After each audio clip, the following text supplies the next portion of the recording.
it. My name is Scott Redler, Chief Strategic Officer at T3Live.com. Welcome to today's morning call. I hope everyone's feeling good. It is Friday. It's been a long week. We've had so many names to manage, things to do, places to watch, people to hug. No, but it's been a good week. You know, a lot of methodical moves, a lot of day ones that went into day two, day threes, lots of different chart patterns, rebuilding, lots of ways to navigate. So let's just get to it real quick because it is 8:05. I want to make sure you get this and get prepared for the jobs number, which I don't think is going to be that big of a deal. You know, if it's a really strong number, it doesn't mean they're not going to do stimulus. If it's a really weak number, they're going to do stimulus. I think, the S&P, just if you look here, had a really big move, and just like that, it's opening above highs. So here Monday is when it kind of regrouped and took back more than half of Friday, which showed you it wasn't feeble while tech led the way, and then above the 8 and 21 day right there, 37.90, and here we are above 38.40, 38.70. So I would trim into strength like we've been doing every day. Trim a little bit and then figure out where the action is. My biggest loser this week has been my spider hedge, which I apologize for, but it is what it is. I didn't expect us to bounce back so fast and not really have a way to trade around the hedge. But I wouldn't have all these positions on, which are right here, which you guys have been seeing, if I didn't have a SPY hedge. And I'm at the highs of it's February 5th, and I'm at the highs of my year, month, quarter. Yes, could I have made more money without a hedge? But who knows how much, because I probably, again, wouldn't have had as many positions, as much size on. You have to learn how to navigate it. And sometimes it's such a fast, furious move that, it takes money away from you, which happens, okay? So we'll see how today goes. I did add to my SPY hedge again. I've been adding on strength, and really the only day we were able to to kind of reduce a little bit and make some money was, what was this, Wednesday? On Wednesday, we gapped up. I shorted more, went down, came in like 50 cents. I'm like, I'm covering some of my hedge, buying back some of my SPY calls that I sold, and I haven't really put much on since because it's felt like we're on our way to highs. So today would be nice if we could open up and come in a little bit. We are extended from the 8-day now. So chances are maybe they'll give us a small way to trade around the hedge. We'll see. Going down the sectors, the Qs gave the clues that the market was going to have a decent week. Why did that happen? Well, right here when it took back Friday's high ahead of any other sector, that's relative strength. So paid to be in tech names, which we've had various across the board. IWM also, look at that. Opening at highs, I'd be selling here, not buying. XLF, what a quick move. Remember this gap up? I'm like, is this going to start a new active sequence? Well, dips were buyable every day. I would be trimming into strength here, not adding today. And then the cruise lines we've been accumulating, and nice little push there. This is the airlines. I'm in a lot of jets calls for June, and hopefully I do think this 24 gets taken out at some point and gets to 26. Doing the same thing for NCLH. Some of you guys are just buying the actual ETFs. That's cool too. This next spot on Norwegian is is in this area, which is closer to 27. I would think this works its way up to 27. Hopefully it doesn't have another offering, which some people are talking about. All right, let's go to quick in FANG. I am in Apple. I don't love the setup. I don't love the play, but I bought it on this day. I held through this little nothingness just because I had so many other things going on. And yesterday it perked up above 136. It's up to 138 this morning, which isn't, so blockbustery. Blockbustery. Is that a word? Let me get a chart. Where is it? A chart. Anyway, here's Apple this morning. Not a whole lot. 138. So what do I do? So towards the end of the day, I added because I like the way it closed. Now up 50 cents. I took some of it off, and I'm going to continue to hold some. Yesterday, Netflix perked up real quick on the news that it raised prices in Japan. Still not a whole lot. Could have been special. Broke back in. Now it's hanging here. Some might be long verse 540 and say, hey, I think it could work its way back up. That's fine. Just don't overtrade it.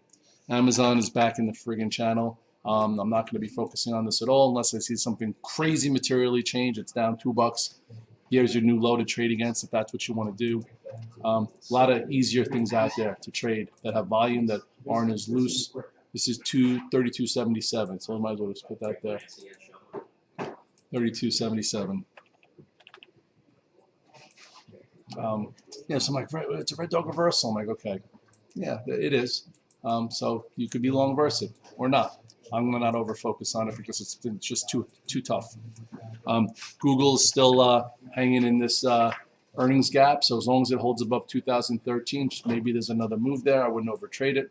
Moving along into the fuel cells, seems like FCell can make another move, but be careful adding too much on strength.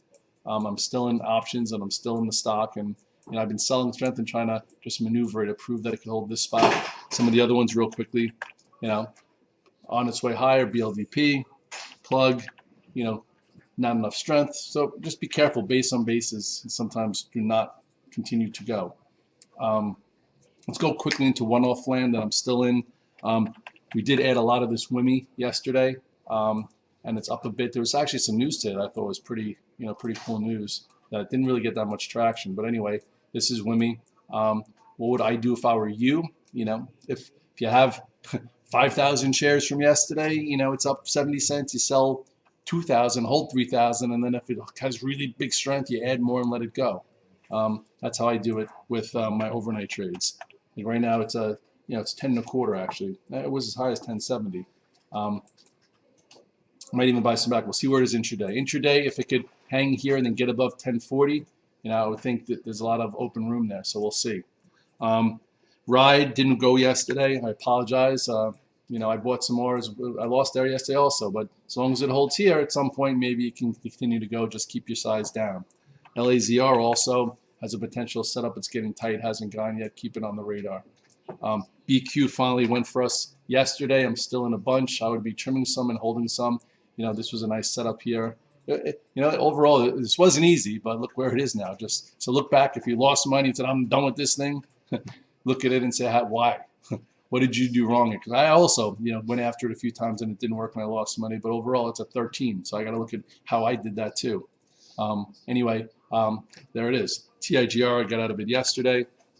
What a move. Remember, we played it from here, sold strength, bought it back, added it 20, sold some, held some, and then got rid of it yesterday. Wow. It's very extended. Take some care there. What else? BTWN is just another one that I'm kind of accumulating. Some people are talking about, I think, the Amazon of India get going in there or something like that. So I'm accumulating it, and at some point maybe it goes. Just don't have too much size. In the crypto land, SOS, I'm still accumulating, buying dips and trading around it, trimming some strength, etc., etc. Bitcoin's at 38,000. I do think if all of a sudden Bitcoin goes to 40,000 plus this weekend, which I'm not saying it is, but it might. I have a feeling this thing is going to have more upside.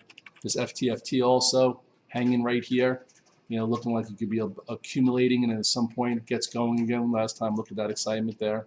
Same thing for this BTBT. So those are like the three, crypto very speculative. I'm kind of didn't go back to Riot and Mara, which we were in for their runs. Like I was in Riot when it was really speculative down here and nobody really knew, or people whatever, and then had this big move.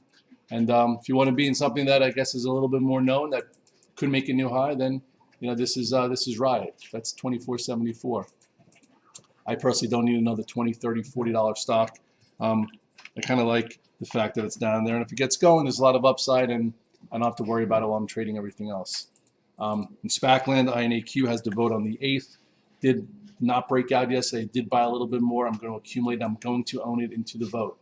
PSTH is knocking on the door of 29. I'm still in it. It's been really, really, really good to us. GSAH, I'm in it, but I trimmed yesterday. Remember yesterday, I'm like, guys, we were buying the dip. Sell some strength. Hopefully you did some of that. And now we'll see, maybe you could buy it back closer to 12 if it sees it. And then maybe next week we'll hear about, what's going in there. MBIO is just hanging around. I don't know, not much to say about that except for they're in the middle of like 6 trials. BlackRock filed. Right, Phil? Did you see that filing, Phil? BlackRock bought 5%. He stepped out. Oh, he stepped out of MBIO. So let's hope that they start accumulating more shares so it can, have a real move out of this range. From here to there, not such a bad pull, and I do think it can go higher. VFF in Wellness Land, I'm still in it. We bought it back well here, and now it looks like at some point, maybe after a little inside action, you can take out 15.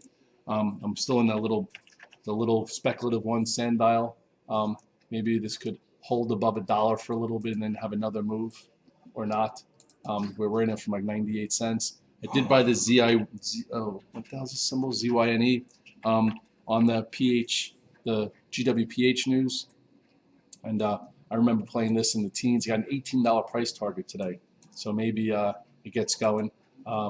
We bought it 2 days ago. I sold some yesterday. I bought a dip, sold some, and now if you can get above and stay above 5, maybe it has a bigger move back towards 650. So I'm going to try and stay with that one.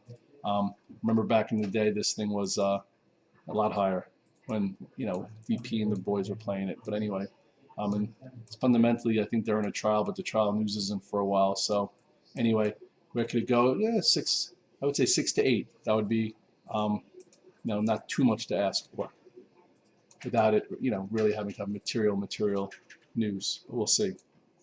All right. That being said, I could probably go over a lot more things. Here's this is the chart of Bitcoin hanging in here.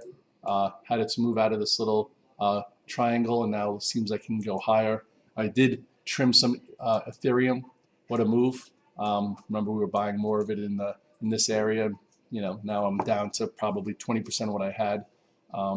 But I'm kind of thinking I want to get more of this, more Bitcoin, because I do think at some point, they held it here. It's most likely going to go back to 42, and if it does, could have another move. This was the last time I got really big right in here, and then I got down to 20%, got back to 50%. I'm still sitting like 50% of what I had. I'm trying to think if I want to get back more, but anyway, we'll see how that goes. In conclusion, it's 8:16. Jobs, info is coming out at 8:30. I don't think it's going to have too big of an influence on what's happening right now.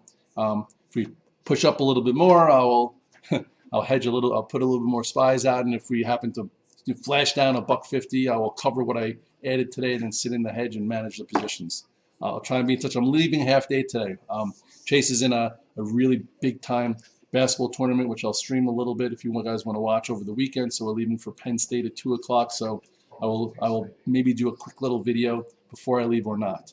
So at this point, though, you know what we're in, you know why we're in it, and manage the trade, and hope you had a good week. Good luck today, guys.